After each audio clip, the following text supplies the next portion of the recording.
Y ahora sí, muy buenas tardes a todos. Gracias por conectarse esta tarde. Yo soy Moisés Brandt, presidente de Grupo Inmobiliario Zona Poniente. Y hoy tenemos el enorme gusto de tener a una persona muy conocida en el medio, no solamente en el gremio inmobiliario, sino en el gremio académico también. Él es el arquitecto Salvador Vázquez, máster consultor en proyectos de inversión inmobiliaria, que el día de hoy nos va a dar un tema muy interesante que ya lo estábamos programando desde hace un tiempo, que es todo lo relacionado con el uso de suelo, que Salvador es un experto en el tema. Y de verdad, Salvador, te agradecemos mucho el que estés con nosotros y nos compartas tus conocimientos alrededor de el uso de suelo. Estoy seguro que va a ser una sesión muy enriquecedora para todos. Así que, Salvador, bienvenido, bienvenidos todos, y te cedo el micrófono para que podamos empezar. Perfecto, pues muchas gracias, Moisés, muchas gracias, Yarla, por la invitación y pues vamos a arrancar porque tenemos el tiempo contadito, ¿no? Entonces, como ya adelantaba Moisés, vamos a hablar de un tema que es fundamental hoy en día, que es el tema precisamente del uso de suelo y el enfoque va a ser con respecto al potencial de aprovechamiento del uso de suelo. Esto surge a raíz de todo este tema de la evaluación y de las opiniones de valor que tenemos que hacer constantemente. Y pues hemos detectado ya desde hace muchos años que en ocasiones nos quedamos muy cortos o muy altos con respecto a lo que realmente se puede o no se puede hacer en un predio determinado. Entonces, el uso de suelo, que es la normatividad, vamos a enfocarlo hoy al tema de la Ciudad de México. Y es el enfoque a la Ciudad de México. Obviamente podríamos en otra ocasión hablar un poquito más del Estado de México, porque tiene un sitio en línea donde se puede consultar directamente con un número de cuenta predial o con la ubicación exacta. Se puede perfectamente encontrar el uso de suelo y por ende el potencial que tendría de aprovechamiento y a su vez el valor que tendría ese inmueble. En síntesis, en ocasiones, aunque tengamos un avalúo, aunque hagamos un análisis comparativo de mercado, si no hacemos este uso del suelo, podemos estar cometiendo un grave error con respecto al valor de los predios. También tenemos muchos casos, la mayoría de los que nos dedicamos también al tema de la comercialización, que estamos anunciando algún inmueble, que nos llama algún desarrollador para decirnos que, pues, que estamos fuera totalmente de mercado, porque no sabemos hacer precisamente un análisis. Los análisis para determinar si un predio tiene determinada vocación, obviamente son mucho más profundos de lo que puede darse a través de un taller de uso de suelo, pero sí podemos tener nosotros un acercamiento que sería un análisis de prefactibilidad muy rápido, que inclusive a un desarrollador también le sirve, para determinar si lo que nos están, de hecho, pidiendo por un predio determinado es un precio adecuado o no lo es. Entonces, la idea de ir conociendo esto, que en un taller de los que imparto tenemos la oportunidad de ya aterrizarlo y practicarlo todos, ¿no? Y de hecho vemos ejemplos de cada una de las personas, pero acá yo lo que busco mostrarles es de entrada, pues sí, como conocer lo que es toda la nomenclatura que tiene que ver con el uso del suelo sin meterme a mayores cuestiones de jurídicas o el sustento legal que tiene todo este tema del uso del suelo y de los programas de uso del suelo correspondientes. Entonces, la idea es poder ver incluso también la viabilidad legal y técnica que se le va a dar a los inversionistas, o sea, contar con una mayor certeza.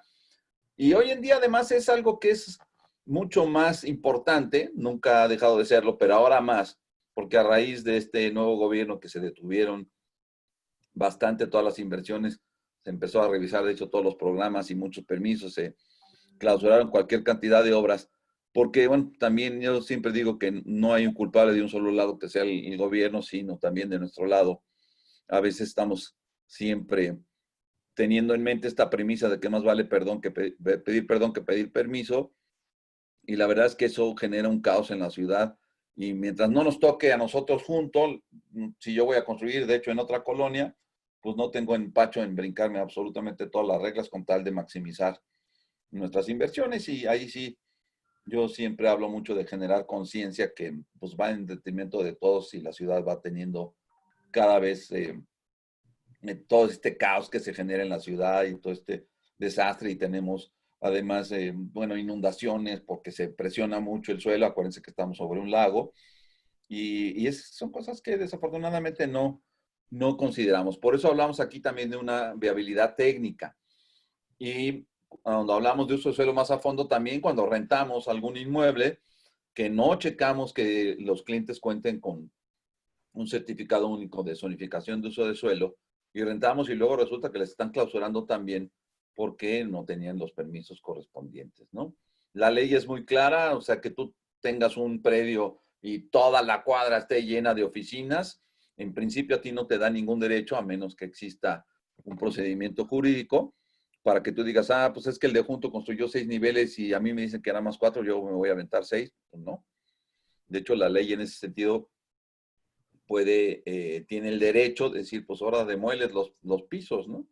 Y entonces imagínense también desde el punto de vista jurídico lo que impacta. En el tema de arrendamiento, pues es lo mismo, ¿no? Es el impacto que tiene y la no certeza que le damos a los clientes. Entonces, pues hay que hacerlo como debe ser. Ya si algún propietario o inversionista decide por su cuenta jugársela y arriesgarse y dice, pues en el momento que se me presenta la bronca, pues ya lo arreglo a billetazos, pues eso sí es otro boleto. Pero nosotros como asesores, nuestra obligación es hablar de lo que dice fundamentalmente la ley, ¿no? Yo siempre les digo que si no lo hiciéramos de esa manera, pues bueno, no tendrían caso ninguno dar este tipo de cursos, porque siempre diríamos que todo se puede y que pues, a base de billetazos se puede resolver. Entonces, vamos partiendo precisamente con esa, ¿no? Entonces, vamos a hablar ya directamente de la nomenclatura que es exclusiva para la Ciudad de México. Y de una vez hago una acotación porque hay mucha confusión en ese sentido. Se acerca mucha gente a consultarme y me dice, oye, es que tengo la boleta predial que dice X uso, ¿no? La nomenclatura que existe en las boletas prediales nada tiene que ver con esta, que es la de la CEDUBI. Entonces, lo que hay que hacer es precisamente consultar, ya sea a través directamente de la página que vamos a ver de la CEDUBI o en los planes y programas, existen una serie de planos donde viene precisamente esta nomenclatura. Entonces, anoten que es muy importante saber que aunque el uso de suelo diga, en la boleta predial diga determinada nomenclatura, es muy distinta. Esa está hecha específicamente para calcular, ¿sí?, el valor catastral de un inmueble y nada tiene que ver con este tema que sería el de lo que se puede construir. También es muy importante recordar, porque así yo lo veo constantemente, que luego nos anuncian y dicen, es que este es un edificio, esta es una casa que tiene uso de suelo. Todos los predios, todos los inmuebles de la Ciudad de México tienen uso de suelo. Entonces tenemos que aprender también a ser mucho más específicos, mucho más profesionales en eso. Entonces, y poner el uso de suelo, es que este es uso de suelo comercial, pues no basta tampoco con decir que es uso de suelo comercial, porque uso de suelo comercial va desde una tiendita de abarrotes, pues hasta lo que se quieran imaginar, el tamaño de un centro comercial, un aeropuerto, en fin, todo lo comercial abarca todo eso. Entonces tenemos que ser muy específicos. Hay quien ya da un poquito más de información y dice, este uso de suelo es un H3, que ahorita vamos a ver a qué se refiere todo eso, pero casi nadie pone el número de viviendas que se pueden construir, que es fundamental para poder determinar si yo como desarrollador o si estamos asesorando a un desarrollador, si es un terreno que tiene factibilidad o no como negocio, ¿no? Entonces, dicho lo cual, vamos a hablar de esta nomenclatura. La primera que tenemos aquí es la H, habitacional, y es zonas donde predominan, de hecho, todo lo que es habitacional, unifamiliares o conjuntos plurifamiliares. Cuando hablemos de esta, esto se llama zonificación, que es zonificación secundaria, para decirlo puntualmente. Y esto no quiere decir que porque sea habitacional o cualquiera de las que vamos a decir a continuación, no pueda tener otros usos. Es decir, en cada zona hay una zonificación general que nos dice, bueno, esta es, por ejemplo, esta que estamos viendo ahorita, que es habitacional, pero tenemos que ir a una tabla de usos compatibles y ahí nos van a decir qué está permitido y qué está prohibido. Y esto es fundamental, sobre todo para el tema también de las rentas, ¿no? Tenemos también, ¿alguien controla por ahí los micrófonos? Si son tan amables. Tenemos la siguiente, que es HC, que es habitacional con comercio en planta baja, y es muy puntual, es comercio exclusivamente en planta baja. En ocasiones incluso entramos a consultar el uso de suelo y nos dice comercio en planta baja en 50 o en 60 metros. Y tal cual se tiene que cumplir, ¿no? Conforme vamos avanzando con esta nomenclatura, vamos teniendo obviamente terrenos que van a tener un mayor potencial económico, como el que sigue, que es habitacional con oficinas, que principalmente se ubica sobre ejes viales o avenidas importantes. Y ahí sí puede ser la mezcla que se quiera, ¿no? Entre habitacional y oficinas. Tenemos el siguiente, que es el que más nos van a solicitar y los que más valor tienen, que son las HM, que es habitacional mixto, donde ahí sí puedes tener de todo, ¿no? Un ejemplo de eso es mucho de lo que se está construyendo sobre el corredor Reforma, uno de los edificios icónicos de esa zona, principalmente es Reforma 222, que la mayoría de ustedes seguramente lo conocen, donde tenemos de todo. Hay hotel, hay centro comercial, hay oficinas, hay departamentos, bueno, hay absolutamente todo. Obviamente que eso le da un enorme valor a esos predios. Aparte de este tipo de uso que sea bastante amplio, la intensidad, la densidad con la que se puede construir también le da muchísimo valor.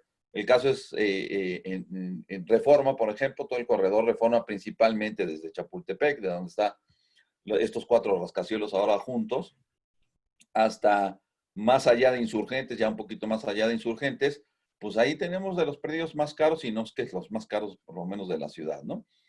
Los últimos acercamientos que yo me había hecho en aquel entonces, estaban cotizándose el precio por metro cuadrado en $25,000.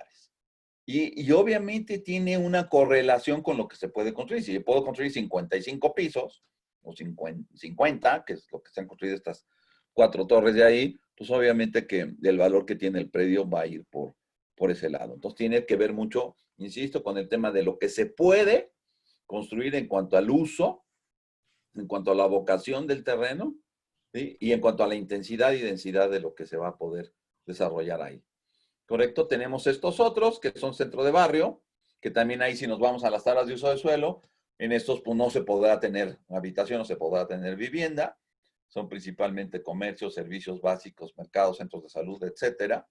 Tenemos el equipamiento, que es todo tipo de instalaciones públicas, hospitales, recreación, cultura, etcétera, donde tampoco se puede tener vivienda, industria de todos tipos. En la ciudad tenemos desde ligera, mediana hasta industria pesada, en zonas muy focalizadas, en la ciudad prácticamente al norte o al oriente, en la zona de Iztapalapa, donde tenemos generalmente esta zonificación industrial. Tenemos la parte de espacios abiertos, que son todos los deportivos, plazas y demás, que normalmente son propiedad del gobierno. Áreas verdes de valor ambiental, toda la zona del bosque de Chapultepec, barrancas, que también tenemos muchos, pues allá en el poniente hay muchísimo, toda la zona de Coajimalpa, toda la zona de pues alrededor de mismo de Constituyentes y algunas otras zonas hacia el poniente, ¿no? Que también pueden ser zonas federales o propiedad del gobierno del Distrito Federal, ¿no? Bueno, gobierno hoy de la Ciudad de México.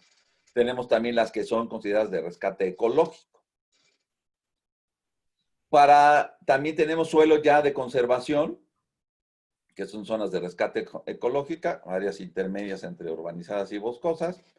Un ejemplo lo tenemos ahí en Camino al Desierto de los Leones. ¿Sí? Tenemos otras que son para producción rural agroindustrial y preservación ecológica.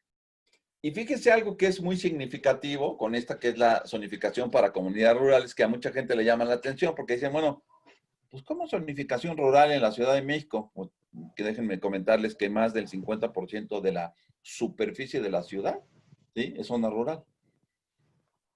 Lo que pasa es que no la tenemos muy clara y muy ubicada, pero hacia el sur, en lo que son las alcaldías de Milpalta, Tlalpan, Xochimilco, y tenemos hacia el poniente, bueno, principalmente lo que es Coajimalpa, pues a veces vamos por carretera y hasta, en el caso específico, por ejemplo, de la carretera Cuernavaca, pues ya cerca de Tres Marías es donde se acaba la ciudad, realmente los límites de la ciudad y empieza el estado de Morelos, ¿no?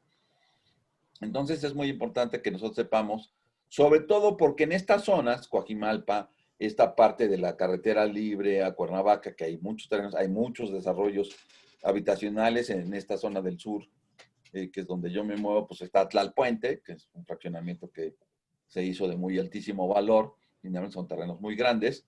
Entonces es muy importante saber qué se puede, porque llegamos, nos veían los ojos cuando llegan propietarios a ofrecernos algún terreno de no sé cuántos miles de metros o de hectáreas, y entonces pues hasta nos frotamos las manos y decimos, oye, pues que con este terrenazo ya la hice todo el año. Y la verdad es que es muy, muy, muy restringido lo que se puede hacer ahí, como lo vamos a ver en esta lámina, ¿no? Tenemos la primera zonificación, que es habitacional rural de baja densidad. Fíjense, nada más que hay que dejar el 80% de área libre. Y luego tiene un lote mínimo de 1000 metros cuadrados. Cuando hablemos de lotes mínimos, quiere decir que solamente se puede construir una vivienda por cada 1000 metros cuadrados de terreno, en este caso. Dentro de la ciudad tenemos colonias que son así, como son precisamente el Pedregal de San Ángel, y hacia allá, hacia el poniente, hacia la zona de ustedes, pues están las lomas, ¿no? Donde también, y bosques de las lomas, donde también hay lotes mínimos, a veces de 1000, a veces de 500 metros, no se puede construir más de una casa. Y recuerden que yo les estoy hablando de lo que debe de ser. Ya, muchos luego me dicen, oye, pero en el Pedregal hay un montón de condominios, y acá también ya hicieron no sé qué. Bueno, eso ya es otro asunto de cómo finalmente lo resolvieron, ¿no? Pero esto es lo que nos piden. Entonces, pues te dan un terrenote y pues realmente prácticamente no puedes construir nada, ¿no? Luego tenemos habitacional rural, 2 niveles, 60% de área libre de todas maneras, y por ahí el lote mínimo ya baja a 750 metros cuadrados. El HRC, que ya nos permite que tengamos en planta baja comercios y servicios, ya se puede ir en uno hasta 3 niveles, 50% de área libre y un lote mínimo de 350 metros cuadrados. Reitero, es una vivienda cada 350 metros cuadrados de terreno. Y tenemos otras que tienen una clasificación ER, que es equipamiento rural. Ahí sí cada una de las alcaldías tiene una tabla de usos permitidos para decirnos específicamente qué es lo que se puede construir en esas zonas, ¿no? Bueno, una vez visto esto, ¿hay alguna duda con respecto a la nomenclatura? Es muy importante tenerlo muy claro, porque cuando entra uno a buscar precisamente el uso de suelo específico de alguien, si no tenemos claro esta clasificación, no vamos a poder dar una orientación adecuada. No sé si hay alguna pregunta por ahí. A ver si nos ponían desde hace de rato qué posibilidades hay que en la alcaldía Miguel Hidalgo se cambie un uso de suelo unifamiliar a condominio, en específico en Lomas Altas. Estamos hablando de un terreno de 2000 metros cuadrados con restricción de una casa cada 1000 metros cuadrados, unifamiliar. Ok. Muy pocas, y me sirve de pretexto, de hecho, para reiterar esto que les venía comentando. Estas zonas además tienen un programa parcial. Vamos a ver ahorita cómo la ciudad se divide. Va desde un programa general de desarrollo urbano de toda la ciudad a los programas, todavía se llaman delegacionales, aunque ya estemos compuestos por alcaldías, y dentro de cada una de las alcaldías hay programas parciales. Entonces, en los programas parciales las restricciones son todavía mucho más complicadas, ¿no? Las posibilidades yo diría que son prácticamente nulas. Nunca digo que no, que es imposible, porque bueno, porque ya sabemos cómo se manejan estas cuestiones en la ciudad, pero sí es bastante complicado, porque además hoy en día intervienen mucho los vecinos. Para hacer un cambio de uso de suelo, nada más les comento que tiene que haber una especie como de consulta, y eso no es moda de los gobiernos actuales, eso existe desde hace muchos años, en la cual se tiene que poner en un predio que se quiere cambiar el uso, se tiene que poner un letrero en el que diga cuál es el uso que pretende. Es decir, se le da la oportunidad también a los vecinos de que ellos digan si están o no están de acuerdo. Aquí, por ejemplo, en la zona sur, en Las Águilas, había un terreno, de hecho, Calzada Las Águilas 3000, donde tenían construir, no sé, 75 viviendas. Y obviamente, pues hasta Manta salieron en contra de lo mismo, y bueno, finalmente no pudieron hacer el número de viviendas que pretendían. Sí sacaron algunas más de lo que originalmente se permitía, pero es muy complejo. Y tengan mucho cuidado, porque va a haber muchos gestores, entre comillas, que les van a decir que sí se puede y que ellos se encargan, y nada más le van a estar sacando y sacando dinero. Para que se apruebe un cambio de uso de suelo, les digo, tiene que haber esta consulta, se tiene que estar tomando fotografías todos los días de que ahí está ese letrero en que se está informando cuál va a ser el uso pretendido. Tiene que pasar a la asamblea de representantes y tiene que publicarse en la Gaceta Oficial, ¿sí? del gobierno. y firmado obviamente por, en este caso, la jefa o jefe de gobierno, y una vez que está publicado, entonces ya se puede hacer. Entonces, se ha prestado mucho para que entonces lleguen gestores, lleguen coyotes, lleguen, bueno, pues hasta peritos. Tiene que hacerse además a través de un perito en impacto urbano, que es una figura diferente que el director responsable de obra. Y una vez que pasa por todo este trámite, entonces los van llevando, les decía, los gestores los van llevando, van sacando y sacando y sacando dinero, y cambian de autoridades y cambian de esto. Es muy, muy, muy complicado lograrlo hacer. O sea, ha habido en ocasiones gente con muchísimo dinero que ha intentado hacer cambios de uso de suelo y no se puede. Ya no digamos en zonas donde hay algún monumento artístico o algún monumento o algún inmueble que esté catalogado. Acá en la zona sur, en la zona de Copilco, donde está un centro comercial. De hecho, ahí están las oficinas de Telmex. Ahí se pensaba hacer una torre que además estaba diseñada por Teodoro González de León. Y pues, además también la pirámide ahí, no hubo manera. Y me dirán si había o no había dinero detrás. Entonces, ya no echemos en saco roto esto de que todo se puede resolver a través de cañonazos. Y la última recomendación que les puedo dar es que cuando tengan alguno que pueda efectivamente tener alguna posibilidad, acérquense a un perito, cuesta, obviamente, pero acérquense a un perito en impacto urbano, ¿sí? Para que efectivamente les diga jurídicamente si se puede, porque hay ocasiones en que sí se puede. Este caso específico que me están comentando, y la verdad es muy, muy complicado en zonas que están donde está precisamente muy, muy difícil hacerlo, ¿no? ¿Qué más? Acotando, yo hice la pregunta, José. Sí. Hola. No, ya sé. A ver, estaban preguntando en qué página se consulta el uso de suelo, Salvador. Ahí vamos, allá, para allá vamos. Ok, Después, después. vamos a entrar. Ahorita quiero nada más explicarles esta parte y ya vamos a ir. Les voy a dar los datos de la página donde se entra y cómo se puede checar, ¿no? Perfecto, sí. Están preguntando otra vez también uso de suelo, el cambio, ya lo explicaste. Que decían de uso residencial H5, uso comercial en zona Polanco, ya nos lo explicaste. Que qué tan complicado es. Después dicen, tengo entendido que si construyes más habitaciones de las permitidas, si compruebas que en 5 años no hubo quejas de los clientes, el uso de suelo sí cambia. ¿Es esto cierto? Sí, hay un trámite que se llama uso de suelo por derechos adquiridos. Es un certificado de uso de suelo por derechos adquiridos. Entonces sí, es un trámite engorroso porque además tienes que demostrar, y, o sea, aquí si fuera habitación y todo eso, pues ya no tendrías a lo mejor demasiado problema, pero efectivamente la ley dice que si tú demuestras, no son exactamente 5 años, para el caso de derechos adquiridos, habla de que tú tienes que demostrar un uso continuo ininterrumpido del uso para el cual estás pidiendo este certificado de uso de suelo. Pero una de las cosas que te van a pedir es que tú hayas estado pagando tu impuesto predial acorde al uso de suelo que estás peleando. Y ahí es donde la mayoría de la gente se atora, ¿no? Sobre todo en temas de uso comercial, que pues, tenemos muchas zonas, ahorita que están hablando de Polanco, donde ya tiene muchos años que están utilizándolo como oficinas, pero nunca hicieron el cambio a pagar el impuesto predial, que es bastante la diferencia que hay entre pagar impuesto predial por habitacional, así es comercial, ¿no? Okay. Nos preguntan otra vez que si en el mismo terreno de Lomas Altas de 2,000 metros cuadrados, ¿puedo hacer 2 casas o solo una casa? Si tienes 2,000 metros y el uso de suelo dice que es una vivienda cada 1,000 metros, pues puedes hacer 2. Ahorita que entremos a ver y que veamos este tema de la intensidad y la densidad, todo lo que nos dé tiempo, vamos a ver cómo se calcula precisamente de acuerdo a lo que nos diga la norma, ¿no? Entonces, que depende, si son 1,000 metros, pues sí puedes hacer 2 casas, ¿no? Y también te van a decir cuántos metros cuadrados puedes tener en total construidos en el terreno, ¿no? Ok. Nos preguntan, ¿qué vigencia tiene un uso de suelo por derechos adquiridos?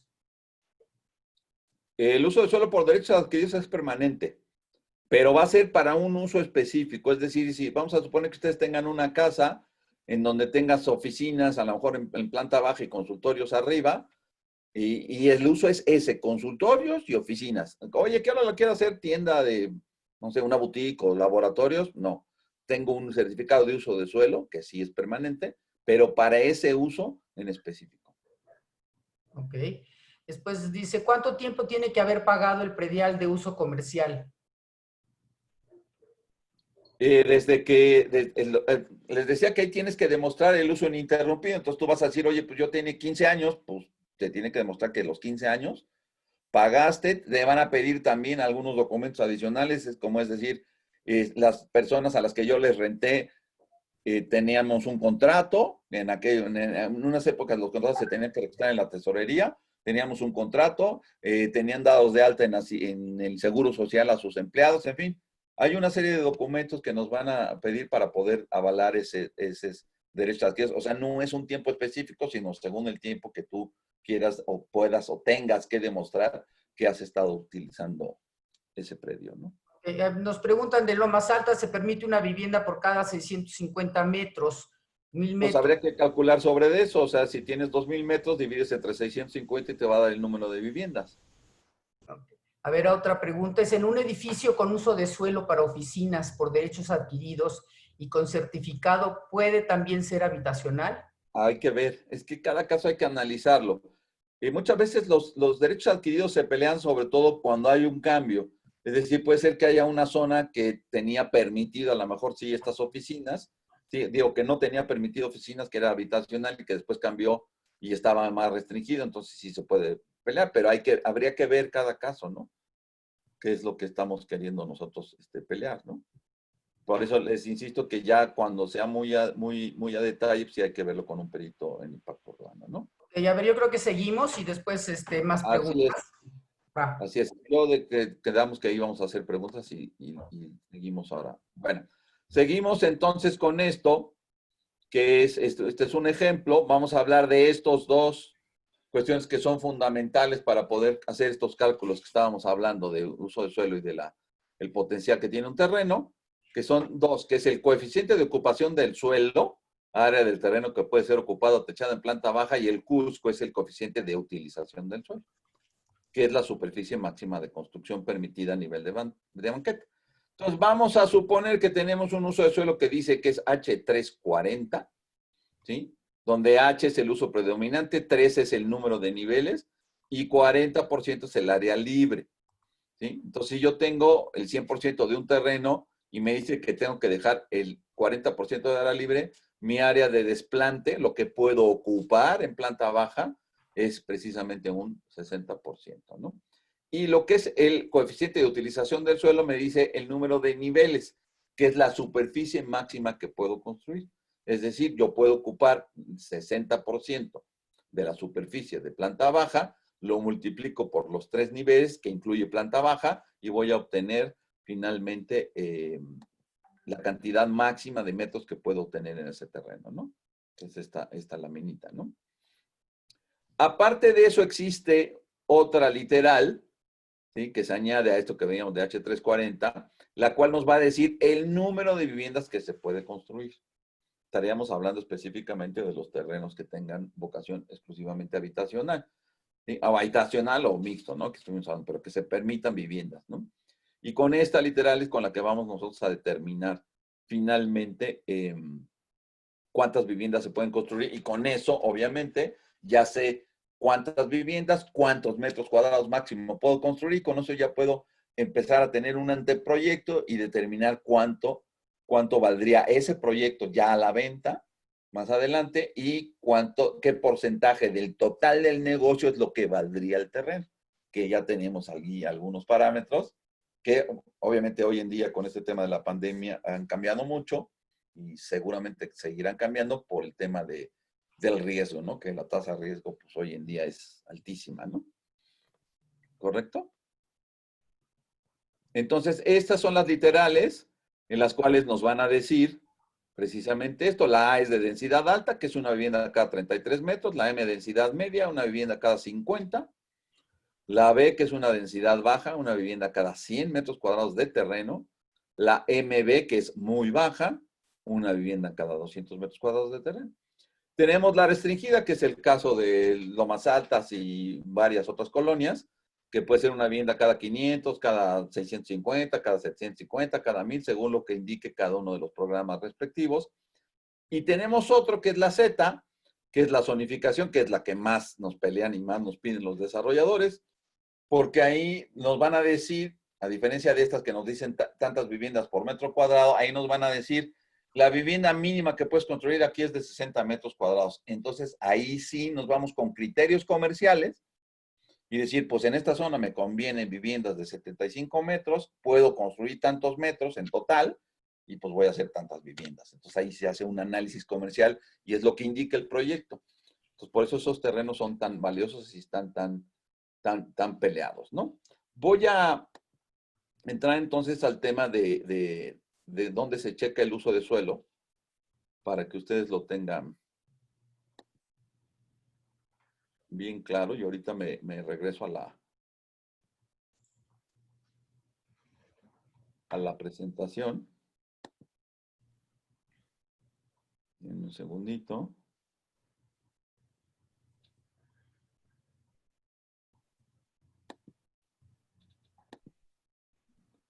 Entonces, hay dos maneras de que nosotros chequemos el uso de suelo, ¿sí? Una es esta, que es la página de la CEDUBI, si quieren anotarlo, es cedubi.cdmx.gov.mx. Más adelante en la presentación vamos a verlo también otra vez con un letrero más grande, ¿no? Pero para que lo anoten.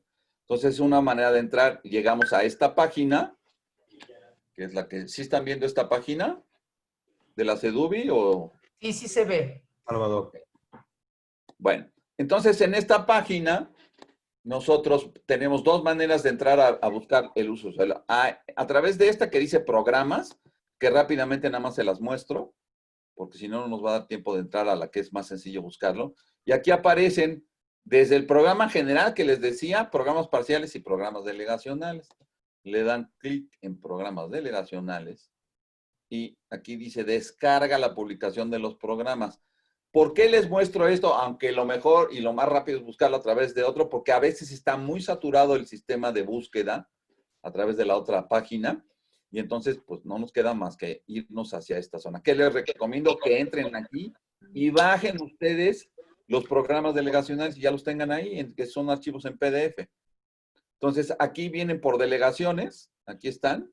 No me pregunten por qué, aunque vienen en orden alfabético, Xochimilco está primero, pero aquí están. Entonces, ustedes que están hacia esa zona de Coajimalpa y de Miguel Hidalgo, los van a ver, le dan clic acá y aquí dice, el documento es la parte oficial que está, de hecho, en la Gaceta Oficial. Encontramos en la Gaceta Oficial donde viene todo el tema del programa, que es larguísimo, ¿sí? Un plano de divulgación, que ese plano es el que finalmente nos dice qué es lo que se puede. ¿Sí lo ven ahí? Sí, sí, sí se ve. Entonces, este es el plano y aquí está esta nomenclatura de la que hablábamos. Déjenme, se los hago un poquito más grande. Aquí está, habitacional, H, con sus colores y con su nomenclatura, y entonces ustedes la van a ubicar acá. Si ven esta,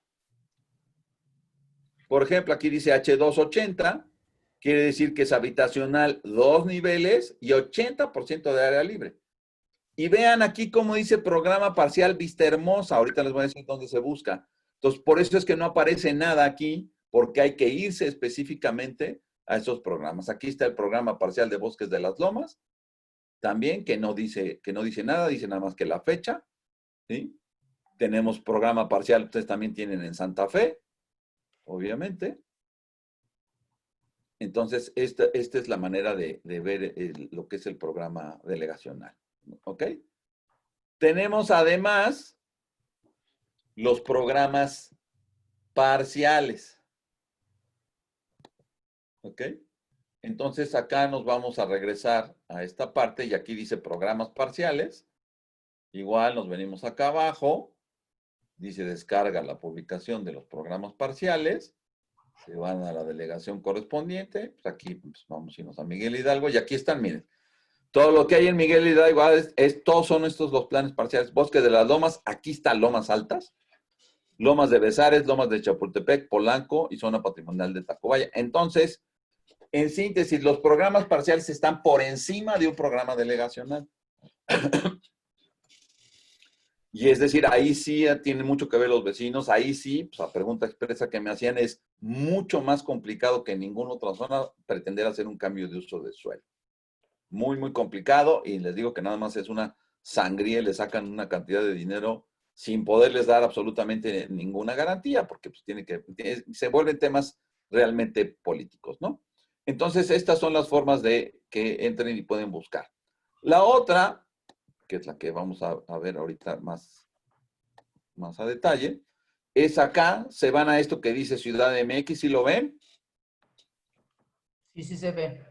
Le dan clic ahí y los lleva directamente a esta, que también podrían entrar directamente, ¿no? Pero ese es uno de los caminos, es hacerlo a través de ellos. Entonces, en este mapita, nosotros podemos buscar por cuenta catastral. ¿Sí? Aquí van a poner los 8 primeros números de la boleta predial. Nada más los 8 primeros, le dan clic en buscar y los lleva directamente.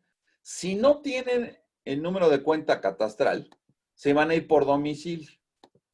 Entonces yo me puedo ir, por ejemplo, aquí a Miguel Hidalgo, me puedo ir a la colonia, y ya que hablaron de Lomas Altas, pues vámonos a Lomas Altas, ¿sí? Y me voy a agarrar pues, cualquier calle, ¿no? Para...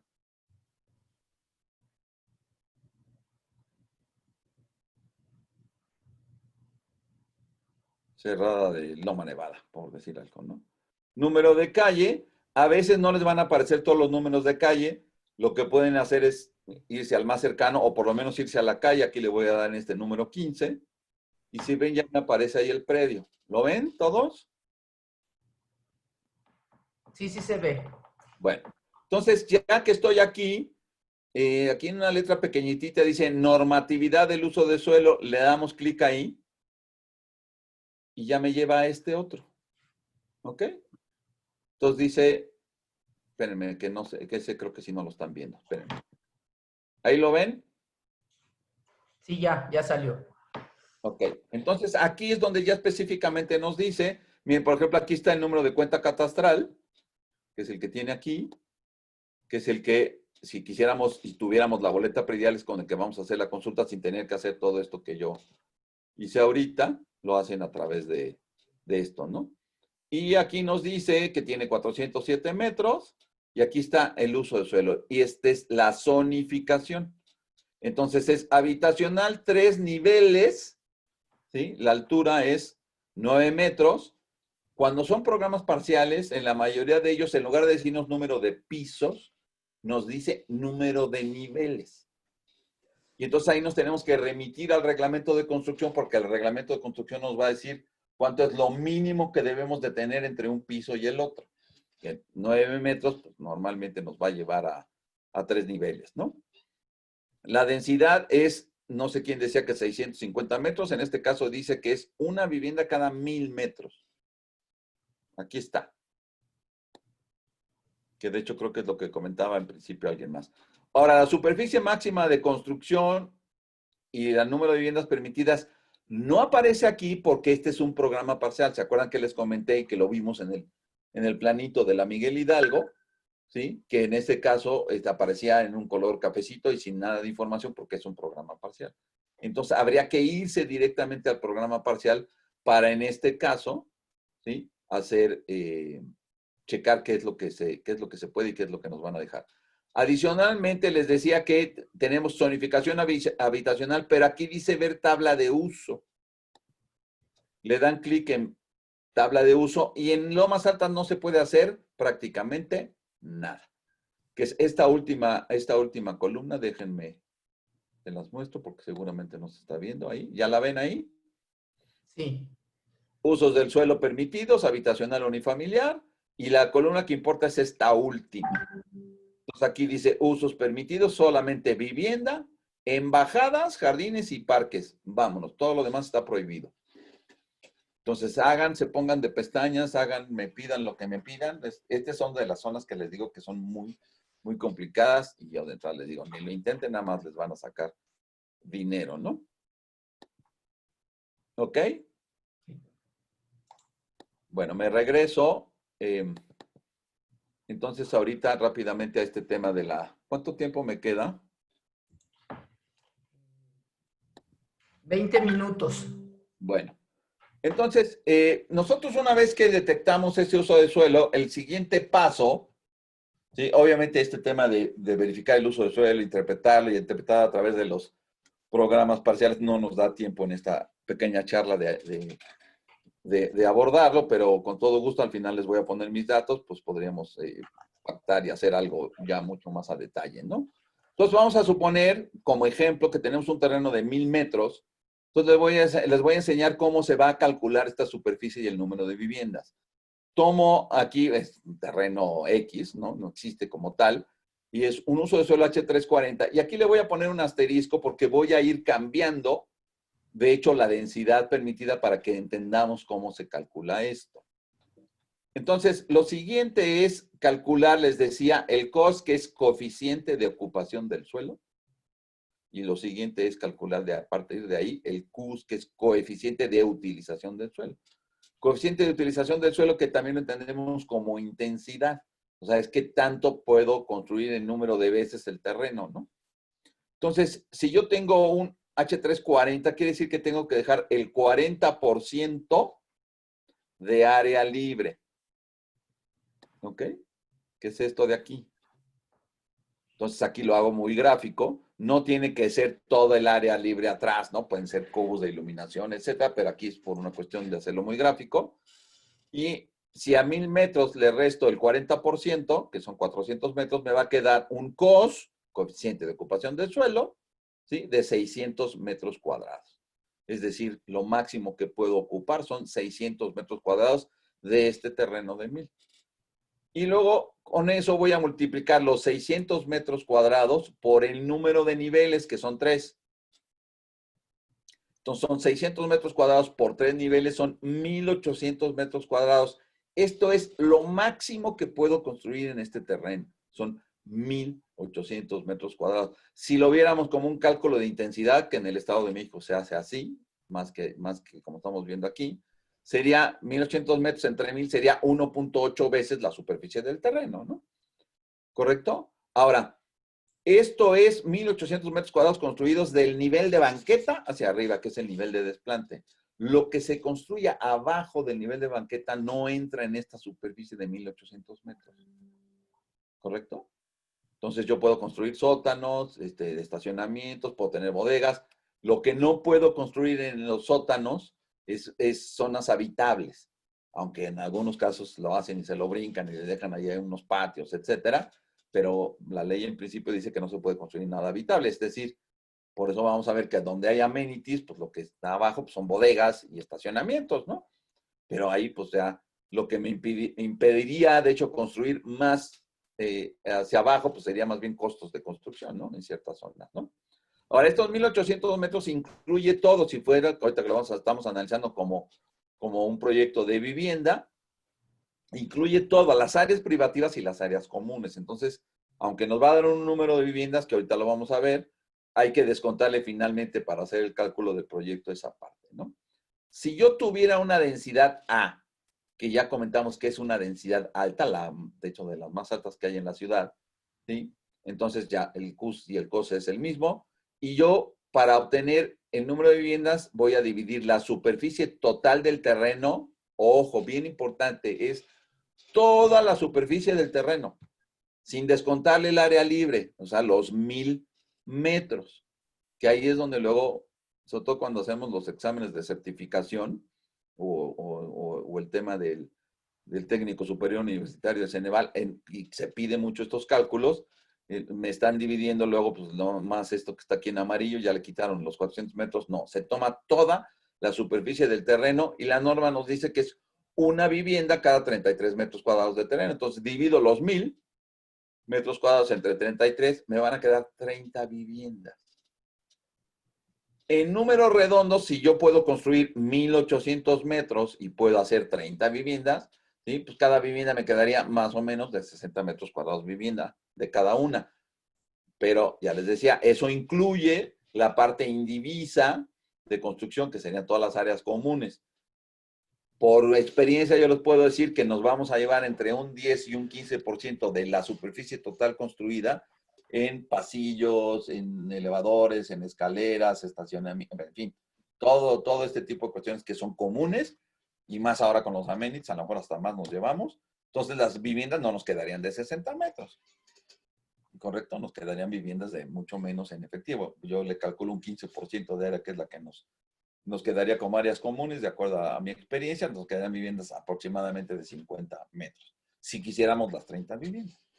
¿Sí? Si quisiéramos viviendas un poquito más grandes, porque nuestro proyecto así lo justifique, pues puedo hacer menos viviendas para que efectivamente me queden de 60 metros o un poquito más, ¿sí? Siempre y cuando no me pase de los 1,800 metros cuadrados, ya sumando todas las superficies, tanto áreas privativas como áreas comunes. ¿Correcto? Otro ejemplo sería el siguiente, que sería con la M, ¿sí? Que es habitacional media, densidad media.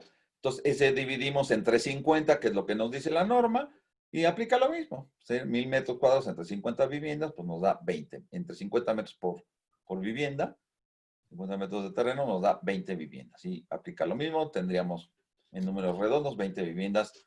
Aquí nos quedarían seguramente como de 75 metros más las áreas comunes. Y así nos vamos con las demás, ¿correcto? La B pues sería entre 100, 1,000 entre 100, pues nos da 10 viviendas, 180 metros cada vivienda. La muy baja, superficie de terreno entre 200, serían 5 viviendas, ¿sí? Y pues nos daría viviendas más o menos de 360 metros cuadrados, insisto, incluidos toda esta parte de los indivisos. Como podrán ver, venimos de la densidad baja, ¿sí? De la densidad alta, pues a la muy baja, y a la última, que es la restringida, que ya ampliamos un poquito más el tema. Si aquí la R fuera de una vivienda cada 1,000 metros, pues no podríamos construir más que una sola vivienda. ¿Correcto? Entonces se divide superficie total del terreno entre los metros cuadrados que nos piden de este mínimo para construir cada vivienda. ¿Correcto? Tenemos finalmente la Z y, ojo, aquí se anoten muy bien porque se calcula de una manera distinta la Z. Para calcular la Z les decía que lo vas a hacer de acuerdo, un desarrollador lo puede hacer de acuerdo a las características que va a definir desde el punto de vista comercial. Es decir, pues aquí me conviene vivienda de interés medio, de interés social, de interés de lujo, etcétera, y de superficie más o menos de tanto, cada vivienda.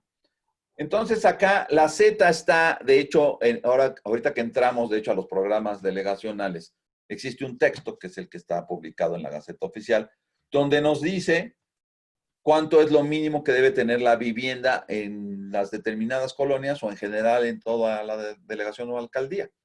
Entonces, ahí en lugar de tomar la superficie total del terreno, ¿sí? Lo que vamos a hacer es dividir la superficie que tengo aquí súper subrayado en verde, que es lo máximo que puedo construir, entre el tamaño mínimo que podría tener la vivienda, y esto me daría el número máximo de viviendas que podría construir. Les decía que por eso los desarrolladores, estos terrenos que tienen esta zonificación Z, pues son los más peleados, porque ahí sí, el único criterio que va a pesar, ¿sí? Va a ser el comercial. Entonces yo voy a dividir, ya teníamos nuestro CUS de 1,800 metros entre 60 metros, que es lo mínimo que puede tener la vivienda, y voy a construir 30 viviendas, ¿sí? Que, insisto, no me van a quedar de 60, van a quedar un poquito menos, porque no me puedo pasar de los 1,800 metros, ¿no? Entonces a lo mejor me quedan de 50, pero es lo que podría. Pero acá yo podría decir, oye, pues estoy en una zona, vamos a suponer Narvarte, que hubiera una zona con Z, ¿no? Dices, oye, pues no, puedo vender viviendas aquí de 90 metros, perfectamente me las pagan, ¿no? Porque ya hiciste un análisis comparativo de mercado, haces de hecho, pues bueno, puedes ver los índices de absorción, que ese ya es un tema más de proyectos de inversión, ¿sí? Pues los índices de absorción que tienen los proyectos en la zona, y pues determinas que a lo mejor son viviendas de 90 metros. Entonces vas a dividir 1,800 entre 90. Lo mínimo son 60, pero de ahí para arriba lo que yo quiera. Y si comercialmente me conviene para mi proyecto, para que mi proyecto sea más rentable, que sean de 90, pues las hago de 90. Entonces, pues tendría 20 viviendas. ¿Correcto? Entonces, estos son los datos que necesitamos en un predio para determinar qué es lo que podemos construir. La zonificación, que dijimos que es saber el uso permitido, nos vamos también a las tablas que ya les mostré. ¿Sí? Tener obviamente el área del terreno para saber la superficie máxima de construcción o CUS. Y con ambos nosotros podríamos determinar el valor del predio, porque ya sé cuánto puedo construir, el tipo de vivienda que voy a hacer en su caso, si fueran oficinas y todo eso, pues aplica lo mismo, ¿sí? Y este croquisito de acá es para, esto, reiterar, es esto que les comentaba, la superficie máxima de construcción cuenta del nivel de banqueta hacia arriba. Lo que tenga en planta sótano no cuenta en esa superficie. Este ejemplo que veíamos son 1,800 metros, pero en estos 4 niveles. Ahora, si dice H4, son contando desde el primer nivel, no es planta baja más 4 niveles, no. Son 1, 2, 3, 4, incluida la planta baja. ¿Correcto? Bueno, aquí está esto que ya vimos, ¿no? Para quien no pudo anotarlo. Estas son las... Esta es la página, que aquí ya aparece mucho más en grande. O pueden entrar directamente, ¿sí? Bueno, aquí está, de hecho, que pueden entrar a la de Seduvi y darle clic aquí en Ciudad MX, ¿sí? O directamente entrar a esta. ¿Correcto? Si ustedes entran directamente poniendo estos números y diagonal Seduvi, los va a llevar directamente a esta página de acá. ¿Correcto? ¿Cómo andamos de tiempo? Tenemos 6 minutos. Bueno. Y después las preguntas, si quieres. Pero, Ok. Salvador, si nos pasamos unos minutos más, no hay ningún problema, ¿eh? Ok, perfecto. Sí, no, yo en aras de que pues, las preguntas, digo, ya lo vieron hace rato que hicimos una rondita de preguntas, siempre salen muchísimas, ¿no? Entonces, bueno, ya nada más rápidamente, todo esto, ¿a qué nos va a llevar? ¿Y qué es lo que queremos? ¿Sí? Bueno, obviamente este es un resumen, ya he estado yo hablando de esto, me lo voy a brincar, ¿sí? Pero a lo que quiero que concluyamos, y pasemos ya a la ronda de preguntas, es a lo que yo llego con todo este análisis es a poder hacer precisamente, y les voy a compartir una hojita de Excel, en la que yo hago, por ejemplo, ya la evaluación de un predio. ¿Sí la ven ahí, la hoja de Excel? Sí, sí se ven, Salvador. Bueno, en donde, Sí. por ejemplo, este es un predio sobre el periférico, donde obviamente ya no me dio tiempo de platicar, pero hay otro tipo de normas, le aplica una norma especial. Todos los terrenos que tienen frente y número oficial hacia el periférico, independientemente que está en una colonia que se llama Nonualco, que es muy cerca de Mixcoac, ¿sí? Que a lo mejor las calles de atrás tienen esta zonificación, que es la primera que ven ustedes aquí en esta que ahorita marco aquí como la columna B, ¿sí? Pero tiene una norma de vialidad todos los predios que dan hacia el frente. Entonces yo en base a eso hago el análisis en la cual tengo la superficie del terreno, el precio por metro cuadrado pretendido o de avalúo o de lo que ustedes quieran, que es el que estamos analizando, si vale o no el predio esto, ¿sí? Y multiplicado el precio por metro cuadrado por la superficie, pues me da que en este caso me estaban pidiendo 20,300,000 pesos por este predio de 400 metros. Entonces, yo tengo 2 tipos de uso de suelo, ¿sí? Acá que yo puedo elegir, obviamente voy a elegir el que me da más, ¿no? Ya hoy no nos dio tiempo de entrar a ver esos ejemplos cuando tienes 2. A veces puedes tener hasta 3 zonificaciones. Entonces, vas recorriendo la página de ahí de la CEDUBI hasta que veas la zonificación que más te convenga y es la que vas a aplicar. Entonces, en el primero tengo un H420Z y en el segundo HM820Z. Entonces, fíjense la enorme diferencia de que si no hacemos estos análisis podríamos estar cometiendo errores, pero verdaderamente fatales, ¿no? Entonces, el primero es un habitacional, 4 niveles, 20% de área libre, y la zonificación es Z, que es una maravilla, pero el segundo es habitacional mixto. Entonces, aquí, este ejemplo que tengo yo aquí, muy rápido, está basado nada más en que se desarrolle vivienda, pero siendo sobre periférico, pues a lo mejor puedo hacer un análisis de un proyecto de inversión en donde mezcle con comercio, a lo mejor en planta baja, a lo mejor 1 o 2 niveles de oficinas y después departamentos, porque tengo hasta 8 niveles, ¿correcto? Entonces, me pide 20% de área libre en ambos casos. Esto es lo que me queda de área realmente que puedo ocupar en planta baja, 324 metros. Número de niveles 4 en el primer caso. Ya analizando la superficie mínima de vivienda en esa zona era de 60. Igual acá lo mismo. Y de acuerdo a lo que tengo de área libre y de número de niveles, pues en el primer caso puedo construir 1,300 metros. Y en el siguiente, el doble, porque tengo 8 niveles, y son 2,600 metros. Si fueran viviendas de 60 metros, en el primer caso puedo construir 22 y en el segundo 43. Si hiciéramos, que en su momento, cuando hice este ejercicio, así fuera, se puede actualizar, y viéramos que hoy en día, ya haciendo un comparativo de mercado, en esa zona se podrían vender a 40,000 pesos el metro las viviendas, ¿sí? Entonces, cada vivienda me costaría, saldría a la venta en 2,400,000. En el primer caso tengo 22 viviendas, tengo un negocio de 52 millones de pesos. En el segundo caso, tengo un negocio de 104 millones. ¿Correcto? ¿Cuál es la relación del valor del terreno con respecto al precio de venta del conjunto de acuerdo a lo que me están pidiendo?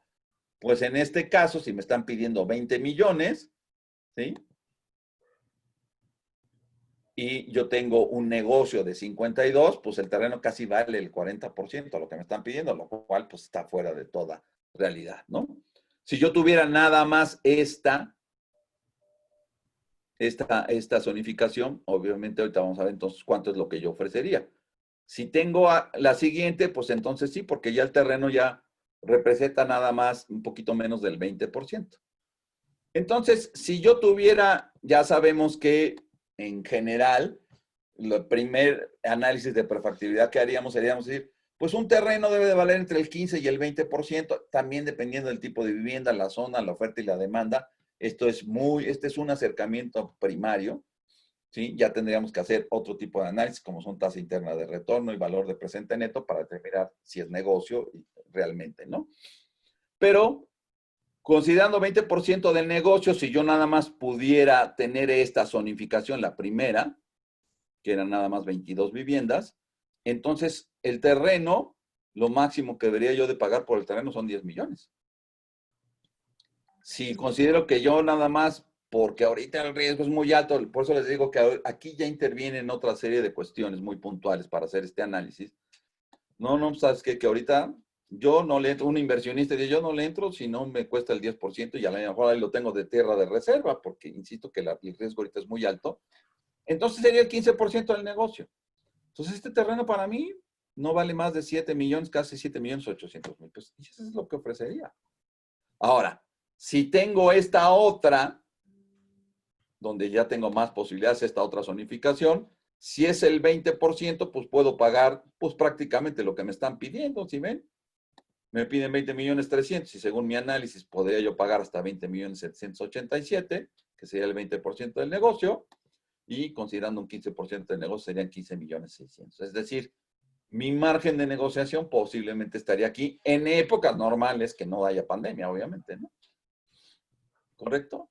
Y yo puedo seguir haciendo un análisis un poquito más a fondo. Aquí ya no metí nada de TIR ni de valor presente neto, pero vamos a suponer que ya analizando también de acuerdo a mis datos, que hoy el valor de reposición para construir vivienda nueva aquí sea de 9,000 pesos. Y esto sería lo que además del terreno tendría yo que invertir, ¿sí? Para ver finalmente cuál sería, si yo tendría, qué utilidad tendría. Aquí falta hacer, les insisto, el análisis si esa utilidad, aquí nada más son números, pero habría que ver la tasa interna de retorno, ¿no? Entonces, en el primer caso, yo tengo un costo total de construcciones, ya considerando indirectos, muy grosso modo, ¿sí? Y un valor de terreno de 20,300,000, que lo vimos arriba. Entonces, mi inversión sería de 36. Y si voy a tener un negocio de casi 52, pues finalmente mi utilidad es esta de 15 millones, ¿no? La que ven ustedes aquí. En el segundo caso, pues tengo una mayor inversión porque tengo más pisos y más departamentos. Entonces mi construcción se va a casi a 32 millones, el terreno me cuesta lo mismo, ¿sí? Y mi inversión total es de tanto, ¿no?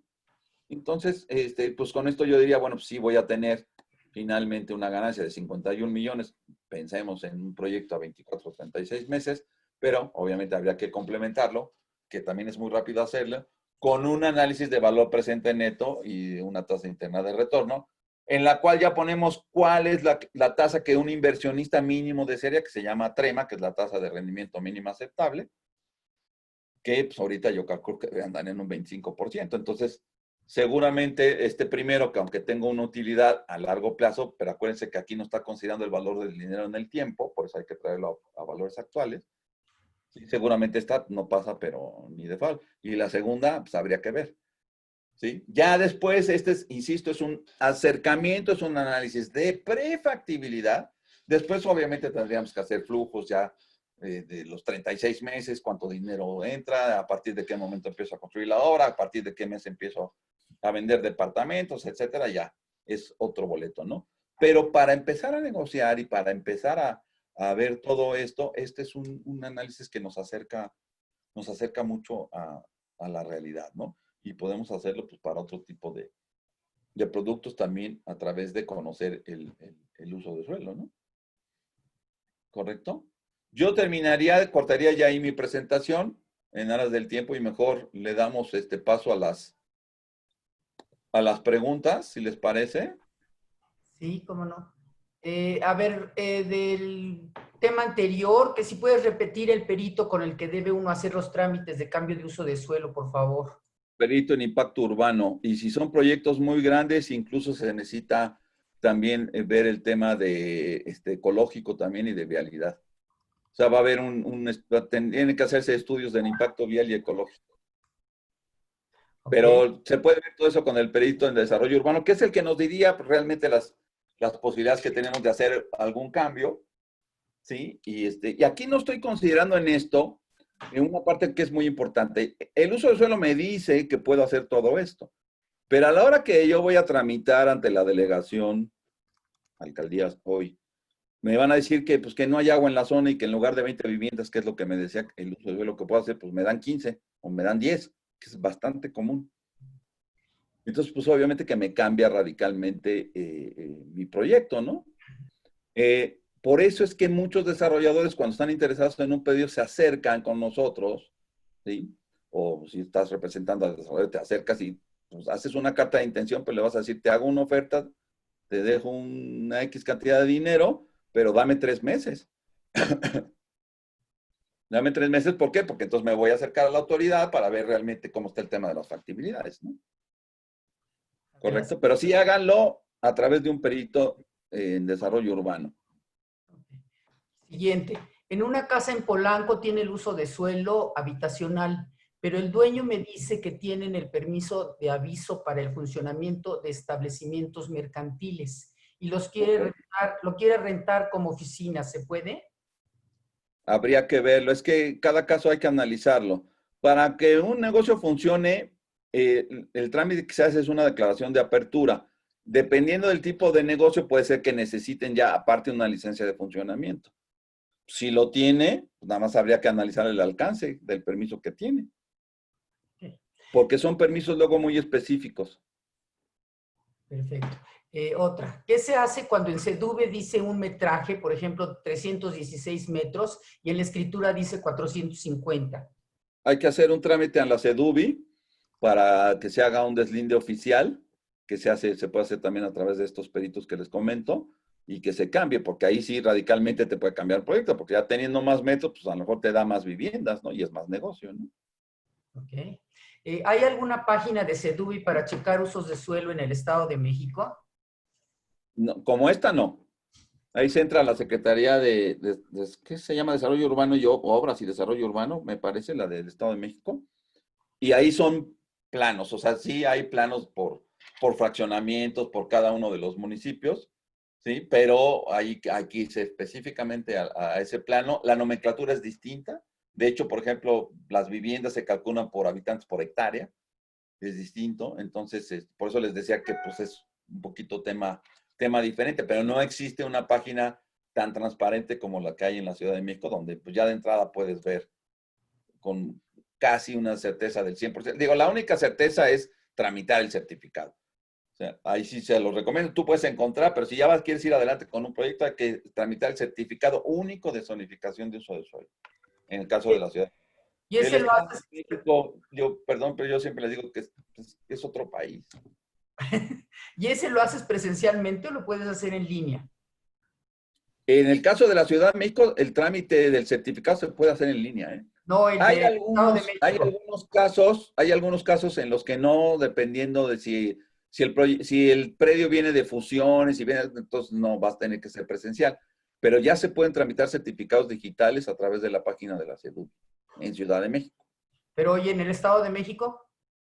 No, en el Estado de México además, pues es cada municipio. Pero tienes que hacerlo presencialmente. Sí, no, por eso, perdón, pero por eso decía que es otro país, porque ahí sí todo, incluso pues para el registro público ustedes lo saben también. En la Ciudad de México, ¿sí? Podemos checar constancias de folio a través de internet y en el Estado de México no se puede. A través de la consejería en la Ciudad de México, pues la verdad es que está padrísimo. Pagas tus derechos por internet, te llega tu constancia de folio vía internet, un archivo PDF y no te tienes ni que mover. Y eso no es ahorita, esto ya tiene varios años que se puede hacer, ¿no? En los edificios que tienen un roof garden, ¿se puede poner una pérgola sin que se considere un nivel adicional? Sí, esa sí se puede pelear. Mientras no sea porque el reglamento dice que no sea techado. Incluso ya específicamente, ya las normas más a detalle, pues también, por ejemplo, las casetas de elevadores, tanques elevados, etcétera, pues no se consideran tampoco entre la altura. Pero pues ahí ya es detalle del proyecto, ¿no? Ok. ¿Es posible hacer fusiones de terrenos en lomas altas? Sí, sí se puede, pero digo, en temas de uso de suelo, pues no te va a cambiar la densidad, ¿no? Pero sí se puede. También dentro de los programas, dentro de toda la reglamentación de la CEDUBI, también hay una norma que nos habla cuáles son los mínimos de frente y de superficie que deben de tener los terrenos, tanto para fusiones como para subdivisiones, ¿no? Ok. Por ahorita son todas las preguntas, Salvador, muchas gracias. Te cedo la palabra, Moy. Sí, gracias, Yarla, gracias, Salvador. La verdad es que también tenemos muy buenos comentarios de tu exposición, que a pesar de haber sido bastante breve y corta, como lo comentamos al principio, creo que fue un panorama bastante general y muy concreto. Y yo creo que a partir de esta charla, pues todas las personas que quieran ahondar en mayores detalles, pues que te contacten y seguramente que podrán participar en algunos de los cursos que tú tienes, ¿no? Qué bueno, te iba a Así poner es, los datos en pantalla, qué bueno que ya los pusiste. así es. Ujú. Entonces, Sí, pues. si le quieren tomar una foto a esta pantalla, por si quieren contactar a Salvador, pero de cualquier manera, como siempre lo hacemos, vamos a subir esta grabación del webinar tanto en nuestra página de HISP en Facebook como en nuestro nuevo canal en YouTube. Así que los que todavía no están suscritos al canal de YouTube, búsquenos, suscríbanse. Ahí tenemos ya todos los videos de todos los webinars que hemos dado en los últimos 4 o 5 meses. Si no hay ninguna otra pregunta, Salvador, nuevamente muchísimas gracias por esta charla. Nuevamente, gracias a todos los que se conectaron esta tarde y estaremos pronto de nuevo en el siguiente webinar. Gracias, Salvador. Al contrario, muchas gracias a ustedes, Moisés Yarla en particular, y a todos los que asistieron. Pues ahí están mis datos. Y pues el día que quieran, pues organizamos ya talleres más en forma, ¿no? Con todo Exactamente. gusto. ¿Eh? Me parece muy bien, así que estaremos en contacto contigo, Salvador.